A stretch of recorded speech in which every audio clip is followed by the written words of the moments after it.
মমতা বন্দ্যোপাধ্যায়ের আশীর্বাদযোগ্য ও বিশ্বাসযোগ্য কন্যা আপনাদের বাড়ির সামনে এসে উপস্থিত।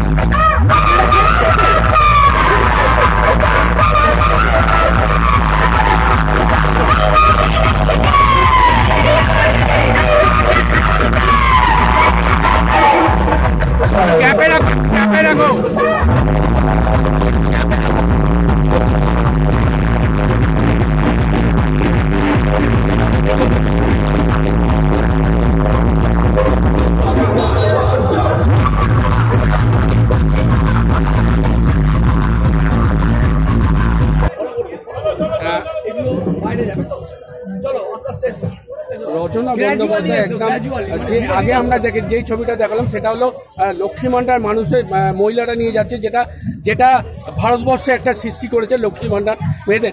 আজকে রচনা বন্দ্যোপাধ্যায় যে প্রচারে ঝড় তুলছেন, আজকে সেই ঝড়ে বিজেপি উড়ে যাবে, সেটাই আপনারা বলেছেন।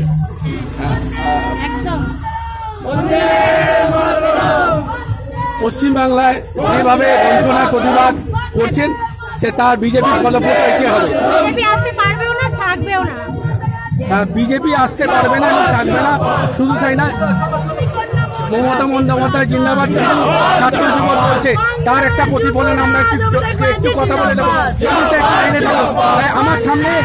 আমার সামনে যারা আছে তাদের সঙ্গে একটু কথা বলে নেব।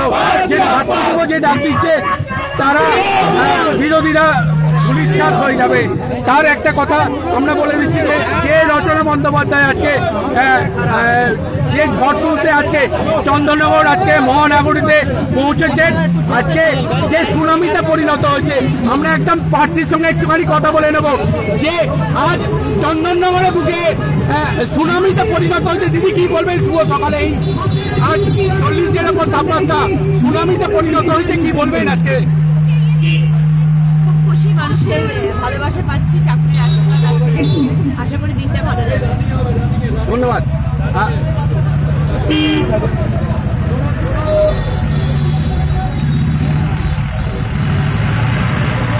একক সঙ্গে একদম এককভাবে আমরা কথা বলে নেব যে আজকে তাপমাত্রা বেড়ে চলেছে, আজকে 40-এর উপর তাপমাত্রা সুনামিতে পরিণত হলে কি বলবেন? আজকে সুনামিতে পরিণত হলো এই যাত্রা। স্বাভাবিক এটা, কারণ আমাদের রচনা ব্যানার্জি পশ্চিমবাংলার অত্যন্ত জনপ্রিয় প্রার্থী, স্বাভাবিকভাবে ওই সুনামি খানে থেকে বড় ঝড় চলে আসবে। ধন্যবাদ। জয় বাংলা। জয় বাংলা।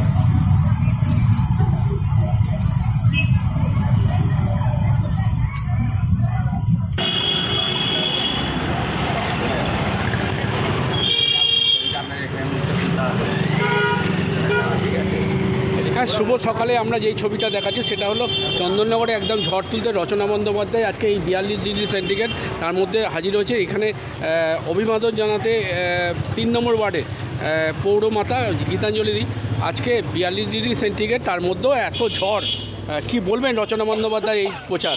কি বলবো আমি নিজেই বুঝতে পারছি না। শুধুমাত্র আমার ওয়ার্ডে যে সমস্ত কর্মী এবং কর্মিনীরা আছে তাদের শুধু কারেক্টলি জানিয়েছিলাম যে আমাদের মমতা ব্যানার্জি স্নেহধন্যা যিনি প্রার্থী রচনা ব্যানার্জি তিনি আমাদের ওয়ার্ডে আসছেন, শুধু সেইটুকুনি বলা যে আজকে 12 ঘন্টার মধ্যেই এত মেয়ে এবং ছেলে চলে এসে এবং প্রবল উদ্দীপনা তাদের সংসারে রান্না বান্না বন্ধ করে শুধু এই প্রার্থীকে নিয়ে প্রচারের জন্য তারা একেবারে সবাই এসে উপস্থিত হয়েছে। এখনই রচনা ব্যানার্জি আমাদের ওয়ার্ডে ঢুকবেন, আমরা তাকে স্বাগতম জানানোর জন্যে আজ 50 জন মেয়ে এবং প্রায় গোটা 20 ছেলে মিলে এখানে দাঁড়িয়ে আছি, তিনি আসবেন, তাকে আমরা এই ঝড় আজকে মমতা বন্দ্যোপাধ্যায় 42-এর একজন একটা তুলে দেবেন, দিল্লি পাঠাবেন সেই ইঙ্গিত দিচ্ছেন। নিশ্চয়ই একটু পরেই আমাদের র্যালি আসবে, আপনি দেখবেন যে ঝড়টা শুধু ঝড় নয়, এটা টর্নেডোর আকার নিয়ে নিয়েছে। এতে কি বিরোধী একদম উঠবে? অবশ্যই, আমি তো মনে করি অবশ্যই হুগলি জেলা থেকে আমাদের তৃণমূল প্রার্থী রচনা ব্যানার্জি জিতবেন। ধন্যবাদ। জয় বাংলা, জয় বাংলা, জয় বাংলা।